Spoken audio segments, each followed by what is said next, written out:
Welcome to this CD lecture. Today I am going to start chapter 5. Topic is e-commerce and e-governance. Now let's start. What is e-commerce? E-commerce or electric commerce refers to the buying and selling of goods and services over the internet. Means हम जो चीज़ भी खरीदते हैं बेचते हैं internet के through उसको हम ई-कॉमर्स कहते हैं या इलेक्ट्रॉनिक कॉमर्स। आज के टाइम का एग्जांपल है अमेजॉन, फ्लिपकार्ट।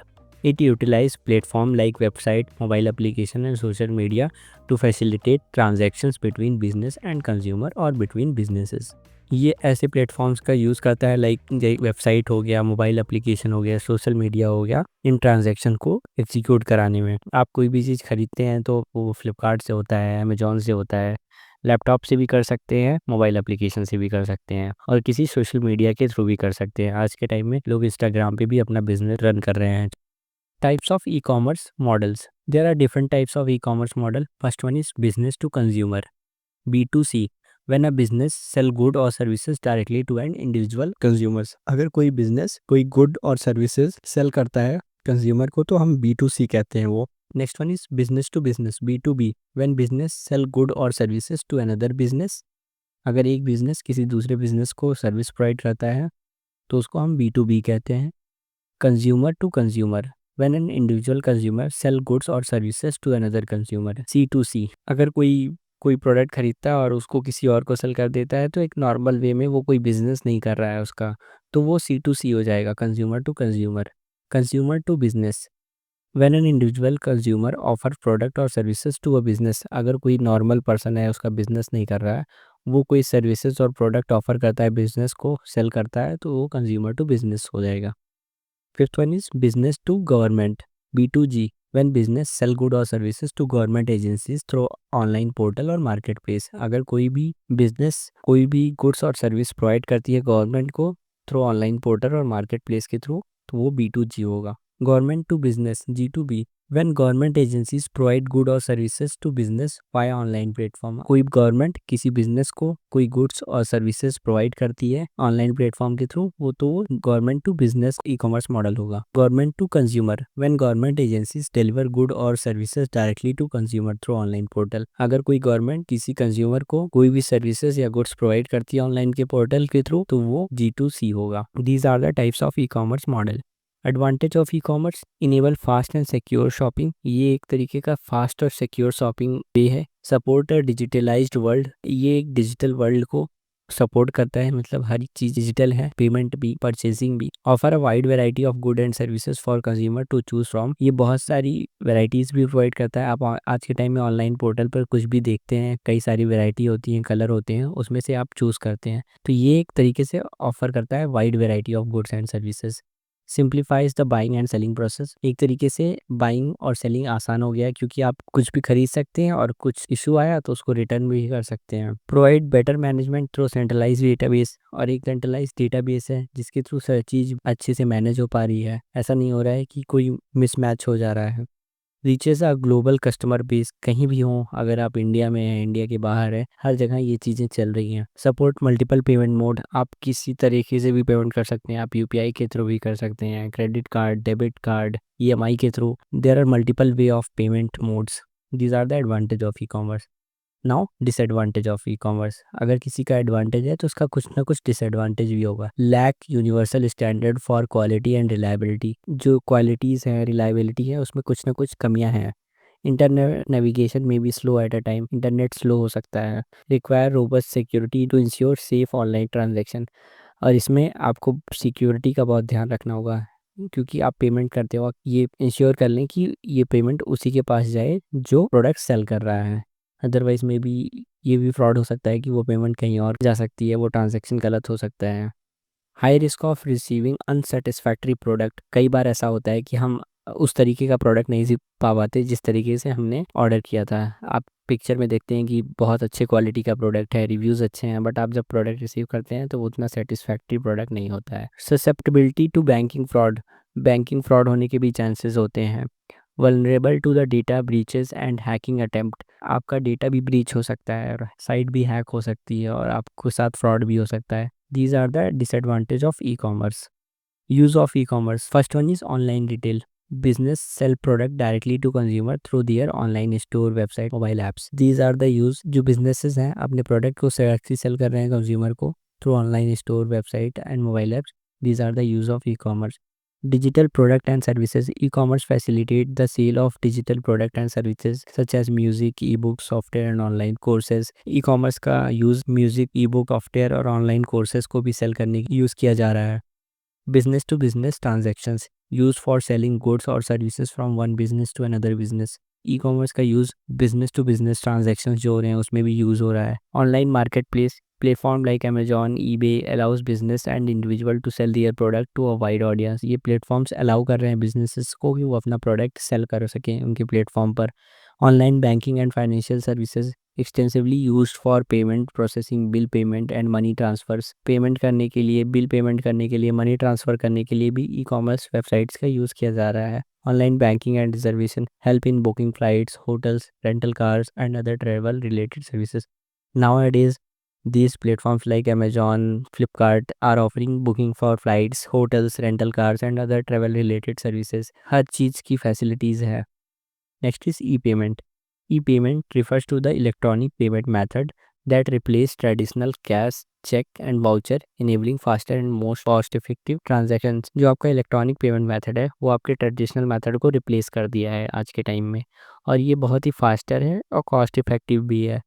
पहले के टाइम में ये हो सकता था कि आपको अगर यहाँ से लखनऊ पैसे भेजने हैं तो आपको वेट करना पड़ता था, बट नाउअडेज डायरेक्टली आप विद इन अ सेकेंड पैसे को ट्रांसफ़र कर सकते हैं, और ये बहुत ही कॉस्ट इफेक्टिव भी है. कॉस्ट इफेक्टिव कैसे? सपोज़ आपको यहाँ से पैसे कहीं भेजने हैं तो आप कोरियर करेंगे, कुछ भी करेंगे वाउचर के थ्रू, तो उसमें कुछ पैसे लगते थे, बट तो कुछ पैसे भी नहीं लगते, चार्जेस भी नहीं लगते, आप एक जगह से दूसरी जगह पैसे को आसानी से ट्रांसफ़र कर लेते हैं. It is essential for smooth functioning of a fast pace e commerce environment. E payment जो है बहुत ही नेसेसरी पार्ट है ई कॉमर्स इन्वायरमेंट के लिए, क्योंकि अगर आप कोई चीज़ ऑर्डर कर रहे हैं उसको आप ऑनलाइन पेमेंट भी कर दे रहे हैं आज के टाइम में डायरेक्ट, आपको कैश देने की ज़रूरत नहीं है. Types of e-payment: electronic cash, digital cash. We can say digital form of value storage and exchange. आप डिजिटली पैसों को एक्सचेंज कर रहे हैं, भेज रहे हैं, रिसीव कर रहे हैं. Advantages: lower transaction cost, increase efficiency and accessibility for all the users without the need for credit authorization. बिना किसी क्रेडिट ऑथराइजेशन के आप चीज़ों को एक्सेस कर पा रहे हैं, उसकी इफ़िशियंसी इंक्रीज़ हो रही है, कोई ट्रांजैक्शन कॉस्ट भी लोअर हो गए हैं. Electronic wallet, we can say e wallet, similar to physical wallet. आपका जैसा वॉलेट होता है उसी की तरह होता है, but store credit card information, digital cash end user identification. ये आपके क्रेडिट कार्ड का इन्फॉर्मेशन स्टोर करके रखता है, आपके पैसे को स्टोर करके रखता है और आपकी identifications. Provide a secure and convenient way to store money electronically for shopping. आप वॉलेट में अपने पैसा स्टोर करके रख सकते हैं, जैसे आप अपने फिजिकल वॉलेट में रखते हैं, और किसी भी पर्पज़ के लिए यूज़ कर सकते हैं, जो भी पर्पज़ के लिए यूज़ करना है, like shopping and other things. Smart card, pocket size card with embedded microchip for processing data. आज के टाइम में बहुत सारे पॉकेट साइज कार्ड भी आ रहे हैं जिसमें एक माइक्रोचिप्स लगी होती हैं आपका डेटा प्रोसेस करने के लिए.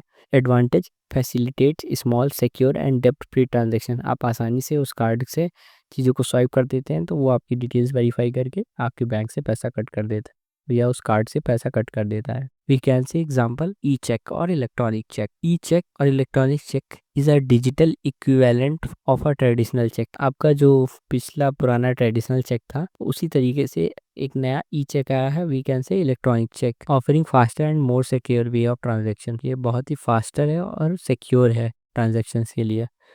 Credit card, debit card, nowadays लोग इसको बहुत यूज़ कर रहे हैं. Credit card allow card holders to make purchase up to predefined credit limit. Credit card holders के पास एक प्री डिफाइंड लिमिट होती है, उस लिमिट में वो उस अमाउंट को खर्च कर सकते हैं और नेक्स्ट बिलिंग साइकिल में, मींस आने वाले मंथ में उसको पे कर सकते हैं. कुछ चार्जेस होते हैं अगर आप उसको नेक्स्ट बिलिंग साइकिल या नेक्स्ट मंथ रीपे नहीं करते हैं तो. Debit card directly link to the user bank account for transactions.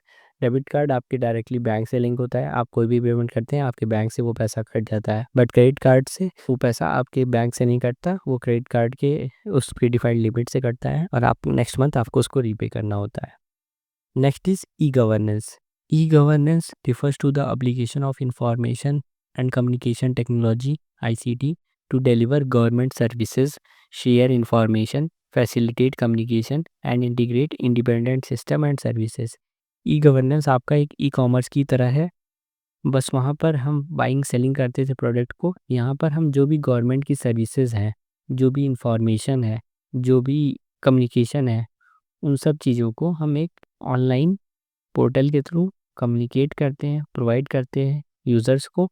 उसी को हम ई गवर्नेंस कहते हैं। E governance leverage electronic means to improve governance by increasing efficiency, transparency and accessibility. E governance electronic medium का यूज़ करके अपने governance को improve करता है, उसकी एफिशिएंसी को बढ़ाता है, ट्रांसपेरेंसी को इंक्रीज़ करता है और उसकी एक्सेसिबिलिटी को इंक्रीज़ करता है। ये गवर्नमेंट का इलेक्ट्रॉनिक वे है चीज़ों को ट्रांसफ़र करना, अपनी इंफॉर्मेशन को शेयर करना, सर्विसेज को प्रोवाइड करना। Types of e governance: government to citizen G2C involve services provided by the government to the citizens. जो भी सर्विसेज सिटीजन्स को प्रोवाइड की जाती हैं गवर्नमेंट के द्वारा, उसको हम G2C गवर्नेंस कहते हैं। The primary aim to make government services accessible to the general public. इसका प्राइमरी पर्पस क्या होता है कि जो नॉर्मल पब्लिक है उनको गवर्नमेंट के बेनिफिट्स आसानी से एक्सेसिबल हो। Example: issuance of certificate, e taxes and public services platforms. Government to business G2B refers to the exchange of services between the government and business firm। जो भी government और business firm के बीच जो services exchange होती हैं उनको हम G2B governance कहते हैं। It facilitate efficient interaction and provide business related services. ये उनकी इंटरेक्शंस को फैसिलिटेट करता है और बिजनेस रिलेटेड सर्विसेज को प्रोवाइड करता है। Example: tax filing, access to regulatory firms and obtaining license. आज के टाइम में आप ऑनलाइन टैक्स फाइल कर सकते हो, लाइसेंस को ऑब्टेन कर सकते हो, जो रेगुलेटरी फर्म्स हैं उनको एक्सेस कर सकते हो। तो ये सारी सर्विसेज आज के टाइम में आपको ई गवर्नेंस के थ्रू ही मिल रही हैं। Fourth one is government to government involve G2G involves the interaction and collaboration between government departments, agencies and organizations to enhance efficiency। आज के टाइम में एक गवर्नमेंट दूसरी गवर्नमेंट से कम्युनिकेट कर रही है, इंफॉर्मेशन शेयर कर रही है अपनी इफ़िशिएंसीज़ को बढ़ाने के लिए। उसी को हम G2G ई गवर्नेंस कहेंगे। Example: e cabinet meeting, inter departmental communication and data sharing. Online platform के थ्रू मीटिंग्स कर पा रहे हैं, आपस में कम्युनिकेट कर पा रहे हैं, इंफॉर्मेशंस को शेयर कर पा रहे हैं, तो इसी को हम G2G गवर्नेंस कहेंगे। Government to employee G2E represent the internal operation within the government that improve employee communication and knowledge sharing. ये क्या रिप्रेजेंट करता है कि जो भी इंटरनल ऑपरेशन है within the government, government के अंडर जो भी एम्प्लॉय की कम्युनिकेशन और नॉलेज शेयरिंग को बढ़ाएंगे, उसी को गवर्नमेंट टू एम्प्लॉय मॉडल कहते हैं। Example: online HR services, payroll system, employee training platforms. Benefit of e governance: reduced corruption, enhance accountability and minimize the manual intervention. ये मैनुअल इंटरवेंशन को हटाता है और सीधे चीज़ों को ऑनलाइन एक्सेसिबल बनाता है। High transparency, promote open communication and access to the government data.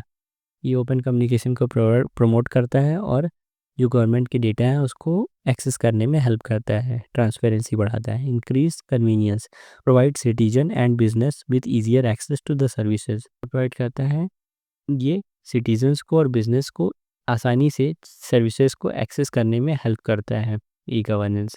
Growth of GDP strengthens economic development bye increasing efficiency. ये इकोनॉमिक डेवलपमेंट को इंक्रीज़ करता है, कैसे? इफ़िशिएंसी को इंक्रीज़ करके। Direct public involvement, encourage citizen participate in governance. ये citizens को motivate करता है कि ये ई गवर्नेंस में पार्टिसिपेट करें।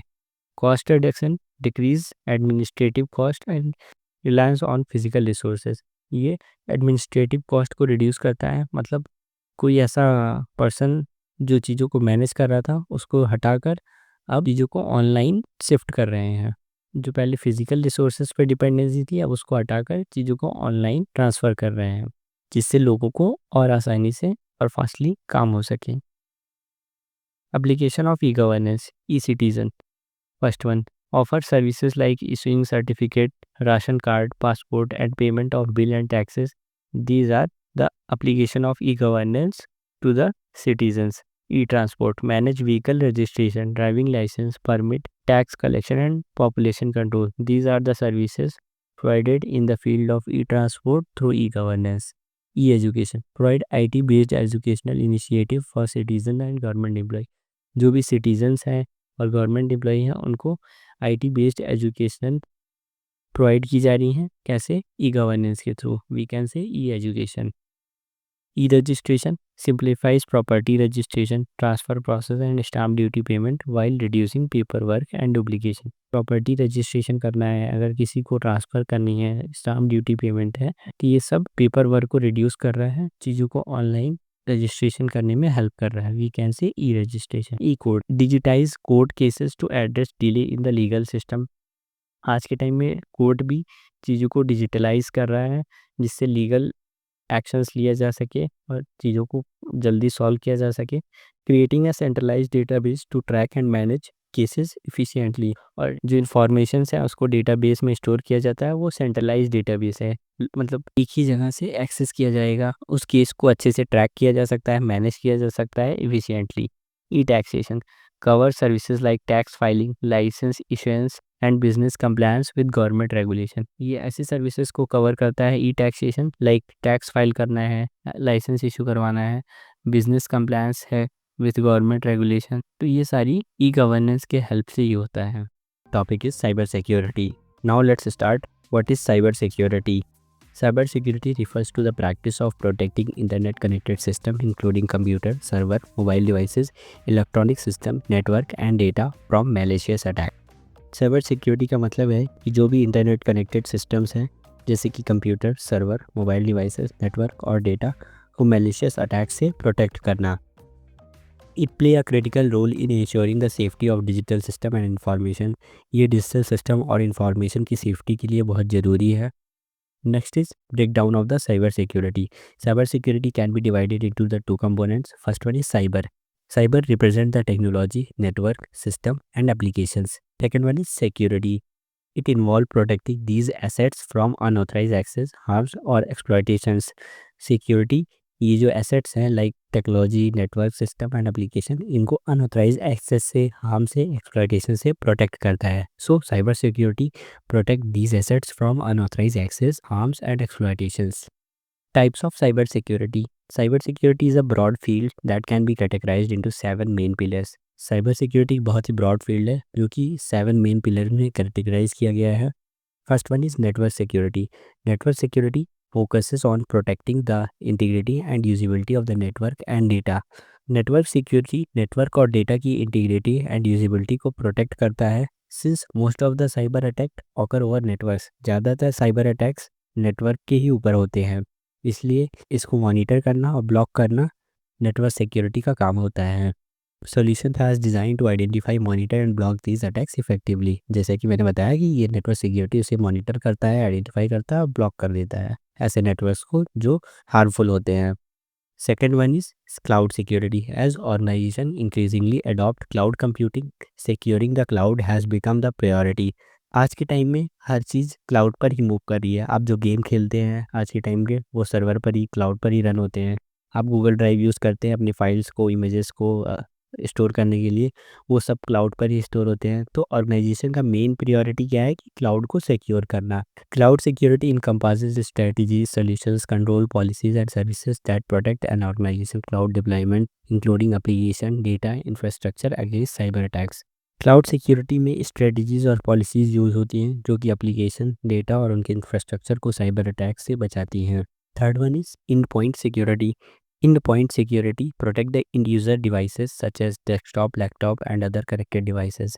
Endpoint security end user के जो डेस्कटॉप होते हैं, लैपटॉप होते हैं और जो भी कनेक्टेड डिवाइस होते हैं इंटरनेट से, उनको प्रोटेक्ट करता है। It secure these devices with data protection and network security control, safeguarding them against potential threats. ये डेटा को प्रोटेक्ट करता है, नेटवर्क को प्रोटेक्ट करता है अगेंस्ट द पोटेंशियल थ्रेट, जो भी पोटेंशियल थ्रेट्स होने वाले होते हैं। Next is mobile security, often overlooked. Mobile devices like smartphone, tablet also possess cyber security risk. Smartphones और टैबलेट्स भी साइबर सिक्योरिटी रिस्क क्रिएट करते हैं। Mobile security protect business from threats such as malicious app, zero day phishing attacks and instant messaging vulnerabilities. Mobile security protect करता है business को, किससे? जो भी थ्रेट्स होने वाले होते हैं जैसे कि malicious apps, zero day phishing attacks, instant messaging vulnerabilities। आपसे पेपर में जीरो डे फिशिंग अटैक्स भी पूछा जा सकता है। जीरो डे फिशिंग अटैक एक साइबर अटैक है जिसमें हैकर ऐसे सॉफ्टवेयर वल्नरेबिलिटीज़ का फ़ायदा उठाते हैं जो अब तक वेंडर्स को पता नहीं होते। मतलब जिन्होंने सॉफ्टवेयर बनाया है उनको उस वल्नरेबिलिटी, उस बग के बारे में पता नहीं होता है, तो हैकर्स उसका फ़ायदा उठाकर यूज़र्स के सेंसिटिव डेटा को हैक कर लेते हैं, निकाल लेते हैं। ये यूजुअली फिशिंग ईमेल्स के थ्रू होता है और क्योंकि वल्नरेबिलिटी के लिए कोई पैच अवेलेबल नहीं होता। पैच एक तरीके से मतलब कि जो कमज़ोरी है, जो बग है, उसका कोई सॉल्यूशन नहीं होता, मतलब उसको सही नहीं किया गया रहता। जो डेवलपर्स होते हैं, वेंडर्स होते हैं जिनका वो सॉफ्टवेयर होता है, तो इसी का फ़ायदा उठाकर अटैकर अटैक करके यूज़र्स के इन्फॉर्मेशंस को निकाल लेते हैं, सेंसिटिव इन्फॉर्मेशंस को निकाल लेते हैं। Fifth one is IoT security, Internet of Things. IoT security involves protecting connected device through discovery, classifications and control mechanism. IoT security का मेन फोकस कनेक्टेड डिवाइसेस को सिक्योर करना है जो डेली लाइफ में यूज़ हो रहे हैं, जैसे smart home devices, wearables, industrial machines etcetera. ये डिवाइसेस इंटरनेट से कनेक्टेड होते हैं और अगर प्रॉपरली सिक्योर ना किए गए हों तो हैकर्स उन्हें टारगेट कर सकते हैं। इनको प्रोटेक्ट करना होता है कैसे? Through discovery, classification and control mechanism के through. This include auto segmentation to regulate network activities. यहाँ पर नेटवर्क को कई कई पार्ट्स में डिवाइड किया गया रहता है। क्यों डिवाइड किया गया? अगर नेटवर्क के किसी एक भी पार्ट में कुछ हार्मफुल एक्टिविटीज़ होती हैं, कुछ अटैक हो पाता है, तो वो दूसरे नेटवर्क में ना इंटर कर सके। इस वजह से नेटवर्क को कुछ कुछ पार्ट्स में डिवाइड किया गया रहता है। And the use of intrusion prevention system IPS to prevent exploitation of vulnerable IoT devices. जो IoT डिवाइसेस में वनरेबिलिटीज़ होती हैं, जो बग्स होते हैं, उनको IPS के थ्रू प्रोटेक्ट किया जाता है, रोका जाता है। These are the main focus of IoT security. Application security focuses on preventing attacks like OWASP top 10 vulnerabilities। OWASP एक लिस्ट है टॉप 10 vulnerabilities का। एप्लीकेशन सिक्योरिटी का मेन फोकस होता है कि एप्लीकेशन और APIs को अटैक प्रूफ बनाने पर। It stop boot attacks and malicious interaction with the application and APIs। वही जो भी अटैक्स होते हैं, मैलिशियस इंटरेक्शन होता है एप्लीकेशन और API से, उनको रोकना। Bye implementing continuous learning and application remain secure even with new update and content release. आप देखते हैं किसी भी सॉफ्टवेयर का जो अपडेट्स आता है तो वो एक तरीके से कोई ना कोई बग फिक्स करते हैं, कुछ ना कुछ चीज़ें सही करते हैं, तो उसी वजह से वो अपडेट निकालते हैं। तो कंटिन्यूअस लर्निंग के साथ एप्लीकेशन को सिक्योर करना, यही मेन फोकस है एप्लीकेशन सिक्योरिटी का। Zero Trust Security. Zero Trust takes a granular approach to security by protecting individual resources through micro-segmentation, monitoring, and enforcing role-based access control. ये granular approach को लेता है जिसमें इंडिविजुअल रिसोर्सेज को role based access और micro segmentation से protect किया जाता है। मतलब आपके सिस्टम्स को एक छोटे छोटे पार्ट्स में डिवाइड करके उनको मॉनिटर करके और एक रोल बेस्ड एक्सेस, जिसका जितना एक्सेस देना चाहिए उतना ही प्रोवाइड करता है जितना उसको ऑथराइज है। It ensures that no user or system is inherently trusted. Goals of cybersecurity. The primary objective of cybersecurity is to ensure data protection.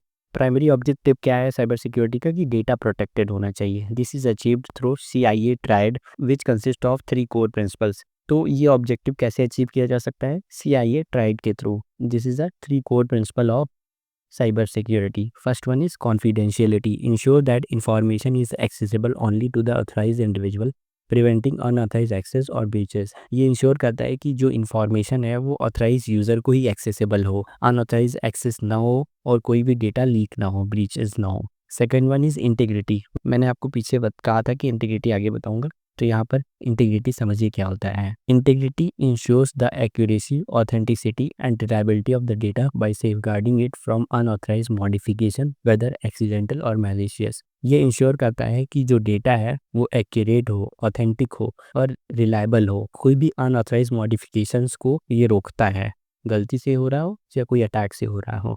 Suppose आपने अपना नाम सबमिट किया था अनुज, अब कोई गलती से या मैलिशियस अटैक के थ्रू उसको नाम कर दिया अनुज सिंह, तो ये तो गलत हो गया। Third one is availability. Ensure that information and system are accessible and operational for authorize user whenever needed, even in the face of system malfunction and cyber attacks. और अवेलेबिलिटी इंश्योर करता है कि जो data है, system है, वो authorise user को accessible हो। ऐसा ना हो कि कोई अटैक हुआ तो वो ऑथराइज यूज़र्स के लिए अनअवेलेबल हो जाए। ऐसे टाइम में भी सिस्टम प्रॉपर फंक्शनिंग करना चाहिए। तो अवेलेबिलिटी इंश्योर करता है जो इन्फॉर्मेशन हो, सिस्टम हो, वो ऑथराइज यूज़र को हमेशा एक्सेसिबल हो। ऐसा ना हो कि जो ऑथराइज यूज़र हैं उन्हीं के लिए सिस्टम अनअवेलेबल हो जाए। Cyber crime, cyber crime refers to the criminal activities that involve the use of computer, internet connected devices or the internet itself to commit the offense। Cyber crime में computer और internet connected devices और internet को use करके जो crime किया जाता है उसे हम साइबर क्राइम कहते हैं। This crime can cause harm to individual, organization और गवर्नमेंट। ये क्राइम खुद को या किसी ऑर्गेनाइजेशन को या गवर्नमेंट को भी नुकसान कर सकता है। तो साइबर क्राइम का मतलब है कि ऐसा क्रिमिनल एक्टिविटीज़ जो कंप्यूटर और इंटरनेट कनेक्टेड डिवाइसेस या इंटरनेट का यूज़ करके कमिट किया जाता है उसे हम साइबर क्राइम कहते हैं। Next is types of cybercrime in India. According to the Indian cyber law, many types of cybercrime have been identified. Below are the 6 most popular prevalent type. First one is spoofing. Spoofing involves cyber criminal using deception or to impersonate another person or source. Spoofing एक cyber attack technique है जिसमें hacker किसी दूसरे person या source को impersonate करते हैं ताकि वो विक्टिम को कंफ्यूज करके उनसे सेंसिटिव इंफॉर्मेशन या मनी चुरा सकें। They manipulate technologies such as email services, messages और internet protocol to trick victim. ये डिसेप्शन टेक्निक जैसे ईमेल सर्विस, मैसेज या इंटरनेट प्रोटोकॉल का यूज़ करके किया जाता है। Examples included like fake job offers, fake banking related message, fake lottery message, money fraud scams, password reset fraud. These are the type of spoofing. मतलब कि वो manipulate करते हैं पर्सन्स को कि ऐसा ऐसा हो रहा है तो वो ज़रूर कुछ ना कुछ क्लिक करेगा, कुछ इन्फॉर्मेशन प्रोवाइड करेगा तो उसके थ्रू वो इन्फॉर्मेशन निकालते हैं। Second one is hacking. Hacking is one of the most common cyber crime in India. It involve unauthorise access to someone else computer और digital account to steal sensitive personal information like banking detail, email account और other private data. ये एक unauthorized access होता है किसी दूसरे के person का कंप्यूटर और डिजिटल अकाउंट यूज़ करना किस लिए, सेंसिटिव डेटा, पर्सनल इन्फॉर्मेशन निकालने के like banking detail, email account और other private data. Third one is cyber stalking. Cyber stalking refers to the crime of online harassment, often targeting women। Cyber stalking एक तरह का online harassment है जो कि ज़्यादातर वुमेन को टारगेट करता है। It is a form of persistent unwanted attention और communication conducted online that is similar to offline stalking। ये एक तरीके से persistent और unwanted attention we can say communication है, ऐसा कोई बातचीत जो दूसरे पर्सन को हैरस करने के लिए किया जाता हो। ये एक तरीके से ऑफलाइन स्टॉकिंग की तरह सिमिलर होता है। Online theft. Online theft occur when a cyber criminal gain unauthorized access to an individual sensitive financial information such as bank account detail, credit card number और debit card information, hand money. Online theft एक तरीके से, online theft मतलब चोरी। ये ऐसी चोरी होती है जो कि साइबर क्रिमिनल एक अनऑथराइज एक्सेस गेन करते हैं, उसके थ्रू यूज़र का सेंसिटिव फाइनेंशियल इंफॉर्मेशन निकालते हैं उस एक्सेस के थ्रू, जैसे कि बैंक अकाउंट डिटेल हो गया, क्रेडिट कार्ड नंबर हो गया, डेबिट कार्ड नंबर हो गया, और उसके थ्रू वो पैसा चुरा लेते हैं। Fifth one is cyber bullying.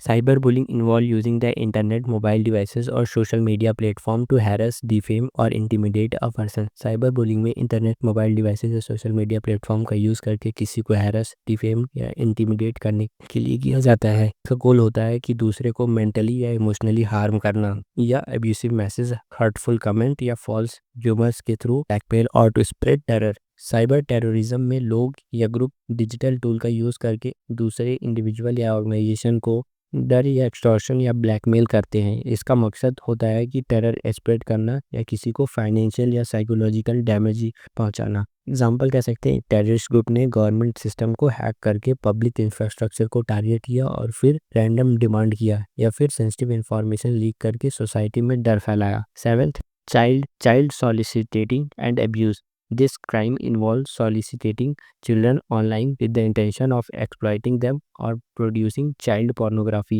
ये क्राइम तब होता है जब कोई एडल्ट ऑनलाइन प्लेटफॉर्म पे चिल्ड्रन को एक्सप्लॉइट करने के लिए कांटेक्ट करता है या उन्हें पोर्नोग्राफी बनाने के लिए मैनिपुलेट करता है। ये काफ़ी डेंजरस होता है और चाइल्ड एक्सप्लॉइटेशन को इनेबल करता है। Fishing. Phishing is an attack where an attacker poses a trustworthy entity in electronic communication to steal sensitive information such as login credential, credit card number or other personal data। Attackers यहाँ पर अपने आप को एक trustworthy entity बताते हैं, like वो call करेंगे और कहेंगे कि मैं इस बैंक से बोल रहा हूँ, आपका अकाउंट बंद हो जाएगा अगर आप अपना पासवर्ड नहीं अपडेट करेंगे, अगर आप अपना फ़ोन नंबर नहीं चेंज करेंगे।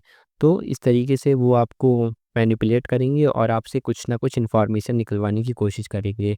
अक्सर ये कॉल आप सबको आते होंगे।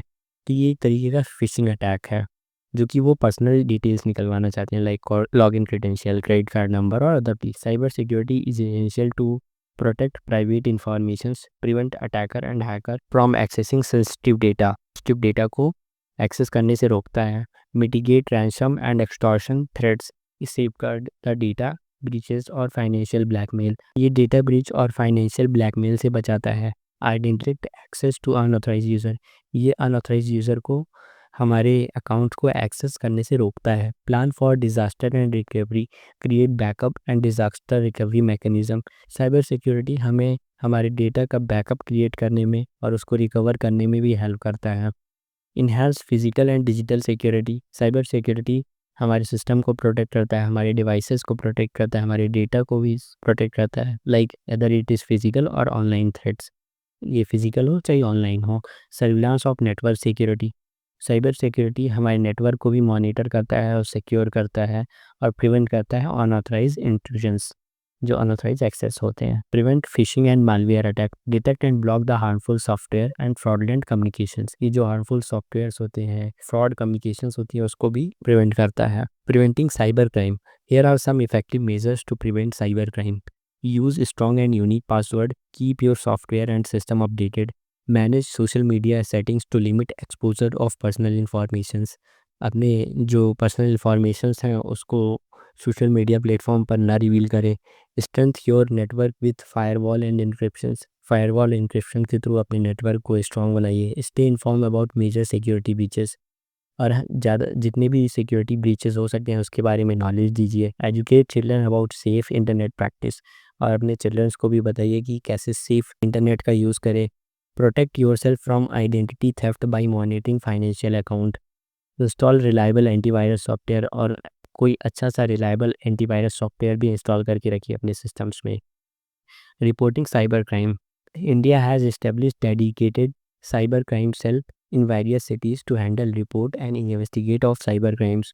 इंडिया के अलग अलग सिटीज़ में एक डेडिकेटेड साइबर क्राइम सेल्स बने हैं। You can file a complaint either offline और online by submitting a written report to cyber crime cell in your area. आप चाहे ऑनलाइन या ऑफलाइन उन साइबर क्राइम सेल्स में अपनी रिपोर्ट लिखकर सबमिट कर सकते हैं अपने एरिया के साइबर क्राइम सेल में। तो how to file an FIR for cyber crime, आप एफआईआर भी फाइल कर सकते हैं। Some cyber crime fall under Indian penal code IPC, कुछ साइबर क्राइम आईपीसी के अंडर भी आते हैं। Victim can report these offence by filing an FIR first information report at their nearest local police station. जो victim है वो nearest police station में FIR भी फाइल कर सकता है। Under Section 154 of CRPC, it is mandatory for the police officers to record the informations regardless of the jurisdiction where the crime was committed. Under this section, Section 154 of CRPC के according police को information record करना जरूरी है, चाहे crime कहीं भी हुआ हो। Next is how to file a cybercrime complaint online. Victim can file a cybercrime complaint through the Government of Indian official portal https://cybercrime.gov.in/accept.aspx.